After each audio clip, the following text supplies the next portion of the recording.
Welcome to Marcus Cooks! Samahan mo ko ngayong araw at gawin natin Bicol Express itong ating boneless bangus.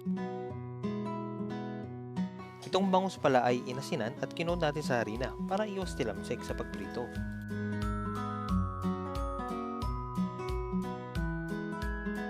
Baligtarin na rin natin para pirituin naman yung kabilang side.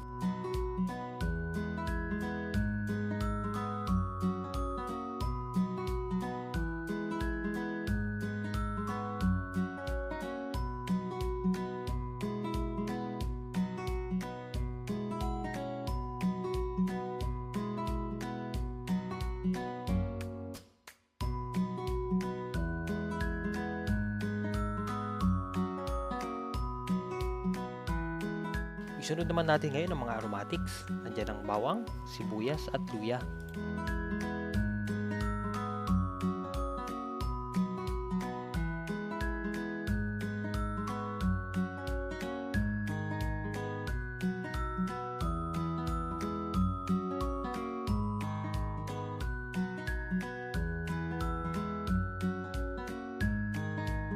Kapag nagisa na natin ang mga aromatics, ilagay naman natin ang bagoong alamang at tuloy lang natin sa pag-isa.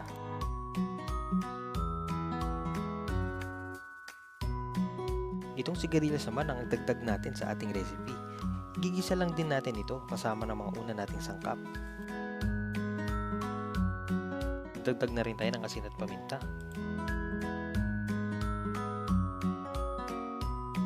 Kapag gisado na ang gulay, pwede na tayo maglagay ng gata. Mas masarap sana dito yung purong kakang gata. Pero kung hindi naman available, pwede na din yung mga nasa pouch o kaya lata.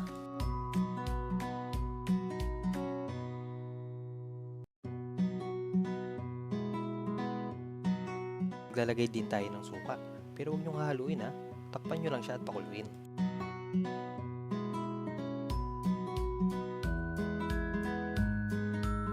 Pag nakakulo na, pwede na natin ilagay yung sili.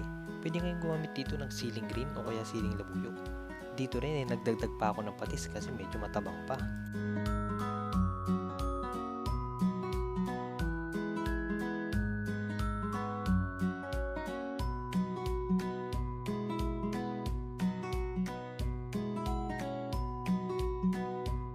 Maya-maya pa ay ibabalik na natin yung bangus na pinirito natin kanina.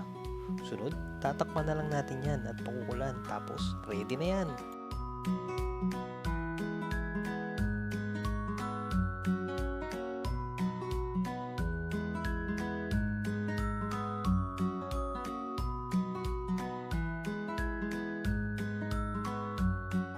O ayan, luto na ang ating bangus Bicol Express.